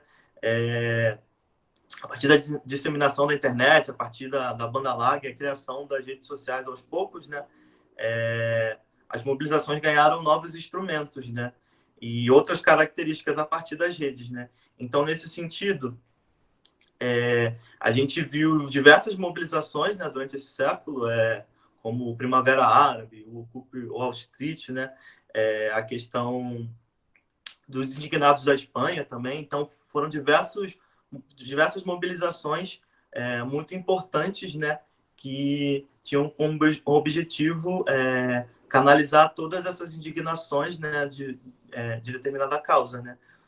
Então, nesse sentido, essas ações coletivas, né, coordenadas, mobilizadas através desse meio comunicacional, né, distribuído em redes interativas, né. Então, no capítulo 4 desse livro que eu falei, né, Internet e a Rua, os autores falam muito sobre a questão da importância da timeline das redes sociais, né, para os atores sociais demonstrarem a sua opinião também, criarem redes de apoio a uma causa determinada, né. Então, nesse sentido, a gente viu muito o uso do Twitter, né, pela campanha do ADNEM, né. Então, a gente viu uma narrativa colaborativa entre os estudantes, né, e até uma coisa que o Castle fala, né, o Lucas até citou no início um pouquinho do Castle, né, que a emissão e reprodução de informações por meio das mobilizações das redes sociais cooperam para o cyberativismo, né. Então, a gente vê como essa mobilização via internet foi importante para os alunos alcançarem o seu objetivo, que era de impedir com que o Enem fosse realizado, né, nesse contexto. Então, mas como que eles se organizaram, né? Como são essas novas formas de mobilização, né, nesse contexto? Então, foi basicamente, tiveram várias ações, né? Então, eu vou destacar primeiramente ações via redes sociais, né? Então, acho que a rede principal que foi mais atuante, assim, que os estudantes usaram foi o Twitter. Então, através do Twitter, eles subiram a hashtag, ficou entre os assuntos mais comentados, assim. Então, a mobilização foi muito forte, assim. E também no Instagram, né? Porque fizeram um ato virtual, né? Que era basicamente os estudantes tiraram foto com uma placa com a hashtag AdiEnem, e nisso eles marcavam o movimento social que eles faziam parte, marcavam mais 3 amigos, então foi uma corrente que foi seguindo, né? E para cada vez mais terem vozes alcançadas e também que as pessoas cada vez mais aderissem a esse movimento para o Enem ser adiado, né? Então, tiveram também muitos tuitaços e comentários que basicamente os estudantes vão às páginas oficiais, os canais oficiais do governo e colocam toda a sua indignação, né? E colocam por que o Enem tem que ser adiado, né? Então, também tiveram essa forma de organização, né? E, nesse sentido, também, outra forma de organização que foi muito utilizada foi através dos memes, né? Então, a gente vê muito o meme como uma ferramenta política, né? Então, foi utilizado, por exemplo, o meme da Barbie fascista, que colocava a questão dos privilégios, né? E foi utilizado também um meme, né, a partir da propaganda do MEC, em que colocavam todo o cenário, né, ambientado ali no vídeo, né, e colocava o valor de cada móvel ali presente, já demonstrando que essa medida é totalmente excludente, né, porque tem um fenômeno elitista muito grande, né. Então, nesse sentido também, tiveram algumas paródias, as paródias foram bastante utilizadas, né, por influencers, por movimentos sociais, então teve uma influenciadora digital, que foi a Vicky Panuzio, eu acho que é o nome correto dela, que ela fez uma paródia muito boa a partir do vídeo oficial do MEC, né, que foi basicamente assim, né, se várias gerações morressem por conta de um vírus, e daí? As mortes não vão parar, é preciso ir à luta, se reinventar, dias piores virão. Então, aí ela colocou também essa parte. Por isso quero fazer o Enem, para entrar numa universidade. Afinal, todo mundo tem uma internet, como a minha, e faz cursinho online. Você que lute.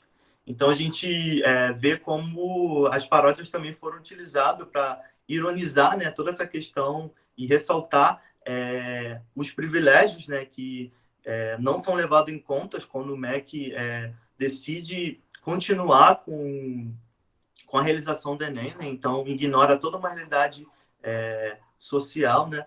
Então, nesse sentido, para finalizar, né? Acho que o tempo está acabando, mas nesse sentido, todo esse movimento, a gente vê que nesse contexto pandêmico, todo esse movimento cibernético foi muito importante, porque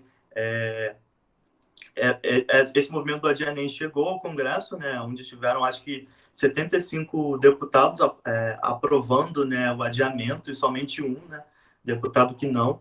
Então, nesse sentido, mostra, né, como as redes sociais podem canalizar, né, toda a indignação e, sobretudo, de forma crítica, né, organizar debates e também organizar mobilizações com o fim de uma causa, né, a partir de uma causa. Então, nesse sentido, todo esse movimento cibernético está muito ligado com uma forma de organização, né? Então, a gente vê que os alunos se uniram, né? Os movimentos sociais foram muito importantes nessa campanha, que fizeram abaixo-assinados com mais de 400 mil assinaturas, né? Então, diversos movimentos sociais de cursinhos populares, de pré-vestibulares comunitários, movimentos de favela. Então, foram muito importantes para a construção e para a gente conseguir adiar o Enem, né? Então, nesse sentido, é muito importante pensar, né, e refletir sobre essas novas formas de organizações que os estudantes estão tendo em meio a essa pandemia, né? Mas é basicamente isso, gente. Obrigado.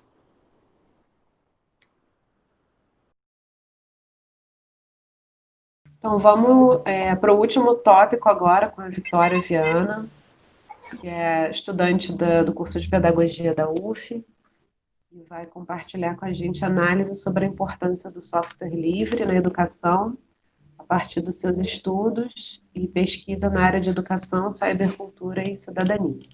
Vitória. Bom, olá a todos. Primeiramente, é um prazer poder participar dessa conversa e compartilhar com vocês as minhas análises sobre esse tema. né, que é tão importante, tão atual, no contexto principalmente da educação. Eu preparei um breve resumo para orientar minha fala, e eu já quero dar início com um breve panorama, né? Porque assim, a gente vive criando e co-criando dentro de uma sociedade em rede. Com a globalização, a organização dessa sociedade passa a se caracterizar numa pseudo-horizontalidade. Passamos a sofrer fortes influências de agentes da elite econômica, os quais a gente já se familiarizou e a gente chama como as grandes empresas ou então o sistema financeiro, né? Sem conseguir detectar exatamente quem está no topo dessa cadeia. Um exemplo disso são as empresas que detêm os meios de comunicação em massa, né?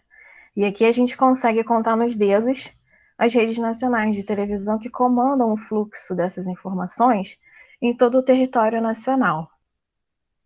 Isso proporciona ao cidadão a sensação de estar integrado a esse todo, mesmo sendo apenas um receptor, né? E isso pode acontecer também no ciberespaço.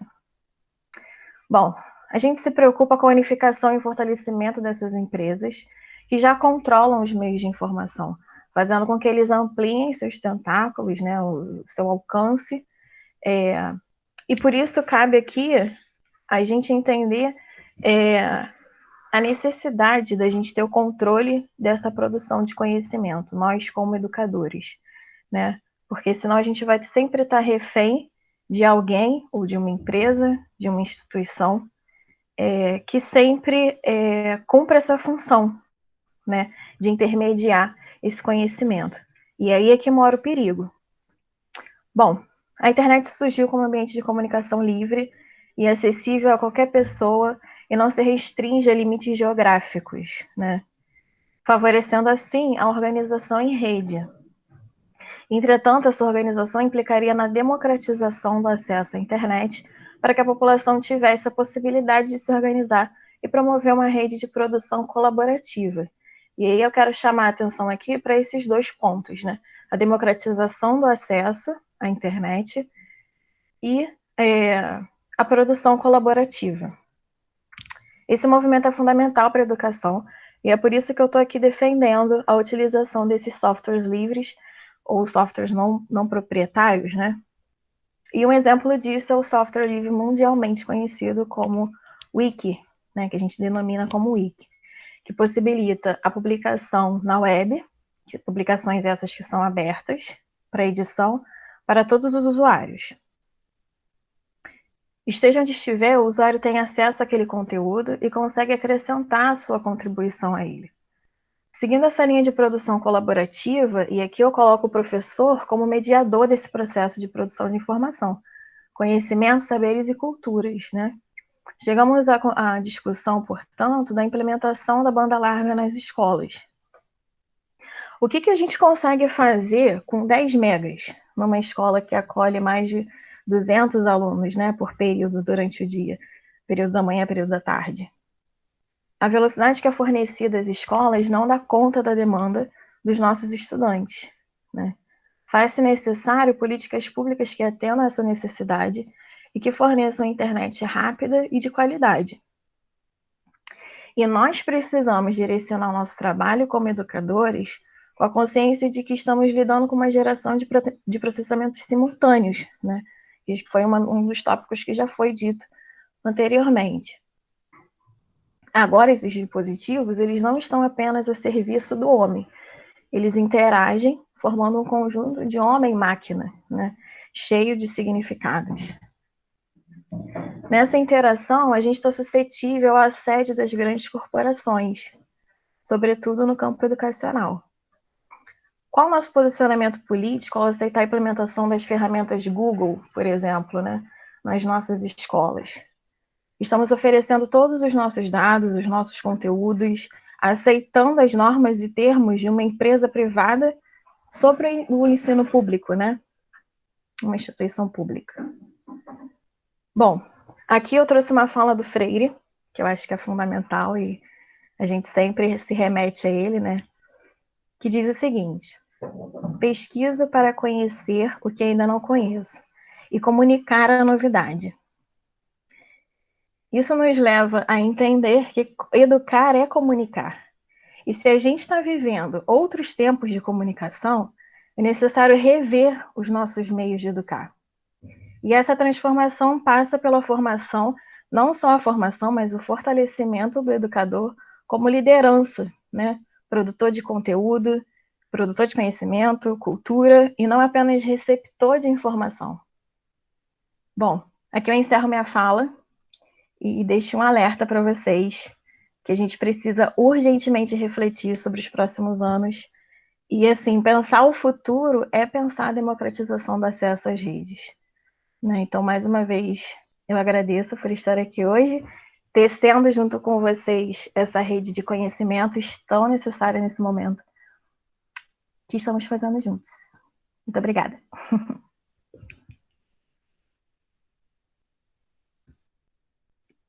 Bom, gente, então esse debate foi muito rico. Nós vimos que vários pontos foram levantados aí por esses participantes, com quem eu tenho o prazer, o orgulho, o privilégio de compartilhar há um tempo aí momentos de troca de experiências, conhecimentos e como a gente aprende junto, né, galera? É muito bom a gente estar aprendendo junto e é muito bom esse momento da gente estar compartilhando com vocês que estão participando aqui com a gente hoje, dessa construção que a gente vem fazendo, das problematizações que a gente vai tecendo, né, ao longo das nossas discussões. Compartilhamos também de muitos estudos e autores que contribuem com as nossas reflexões.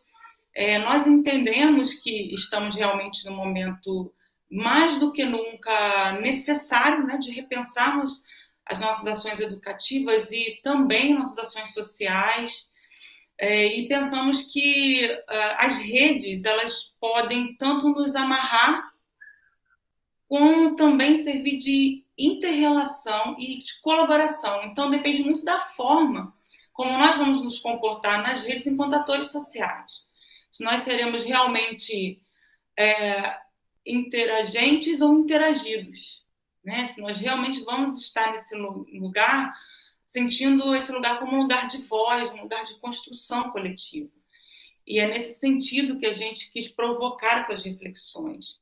Eu vou dar um espaço agora para quem quiser do grupo dar uma palavra final para a gente ir se despedindo do pessoal, né? A gente já está aí bastante tempo dialogando, foi um tempo muito rico, muito produtivo, mas pode ser que alguém queira dar uma palavra final aí de uns 3 minutos aí no máximo, né, gente? Para o nosso vídeo não ficar muito grande, mas a gente quer ouvir aí o pessoal do grupo que queira, de repente, acrescentar alguma coisa ou fazer um apontamento que gostaria de acrescentar nesse momento. Viviane disse que queria falar, à vontade. Sim, eu gostaria que a gente pensasse, né, porque não só no meu caso, né, que eu venho estudando uma matemática humanizada com Bertrand D'Ambrosio, mas numa educação humanizada, né, onde não só a escola, mas o nosso governo, as nossas instituições aí de avaliações aí, o BMEP, o Canguru, né, matemático, e o Enem, né, que eles agem como se não estivéssemos numa crise sanitária e política, né, e os alunos e os professores, eles não estão situados às tantas mudanças e faltas de perspectivas, né, então eu gostaria muito de, assim, a educação na contramão da educação, né, então, eu gostaria de a gente pensar mesmo numa educação humanizada, pensando em todos esses contextos, né, em que a gente vive todos os dias aí e a cada momento. A gente fala desses recursos tecnológicos, mas isso são estudos que a gente já vem se familiarizando e pesquisando há muitos anos, né? Então, só vieram à tona agora. Então, eu gostaria que a gente pensasse mesmo nessa educação humanizada, assim, da gente sempre pensar no que atende a gente como ser humano, no nosso cotidiano, né? E levar isso aí para a vida mesmo, para a gente conseguir se entender aí como sociedade mesmo, inclusive na comunidade escolar. Obrigada, Viviane. Mais alguém quer acrescentar alguma palavra final? Eu acho que eu queria complementar a Viviane. Eu acho que a gente precisa aproveitar essa posição de poder, vamos dizer assim, que a gente está, e não poder no sentido de dominação, mas o poder falar e ser escutado. Eu acho que a gente precisa ter uma visão mais ampla de algumas questões, né? Que não adianta só a gente ter projetos educacionais pontuais. Não que isso seja só também, né? Mas eu acho que a gente precisa ter um projeto de sociedade mesmo em mente, porque não dá para a gente ficar só vivendo na reatividade, né? Porque eu acho que a gente está muito assim, né? Só esperando qual que vai ser a próxima do Bolsonaro, e aí sim pensar nossas ações em cima do que já está posto. E aí a gente está propondo muito pouco, né? Até porque é um cenário tão caótico, fica difícil a gente imaginar saídas possíveis, né? Outras formas de organização social possível, né?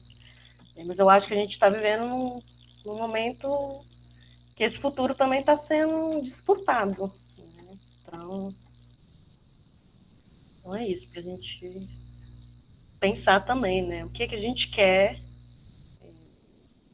depois disso tudo acabar, né? Será que é o que a gente quer, voltar para a normalidade? Né? E eu, por exemplo, não, mas aí o que a gente pode fazer para mudar esse normal, né? Enfim, é só isso. Obrigada, gente. Mais alguém? Isso, fala, Caio. Eu queria comentar, né, da importância desse espaço aqui para discussão, né, desses diálogos que a gente está fazendo. Muitas vezes a gente percebe, né, que os grandes veículos de mídia, né, quando eles vão abordar essa questão da educação, principalmente agora na pandemia, né, sempre convidam pessoas que estão mais ligadas à educação privada, educação à distância, né, com seus próprios interesses econômicos. Então, eu acho muito importante esse espaço para a gente trazer essa narrativa da educação em defesa de uma educação pública de qualidade e que não seja excludente, independente do momento que a gente vive.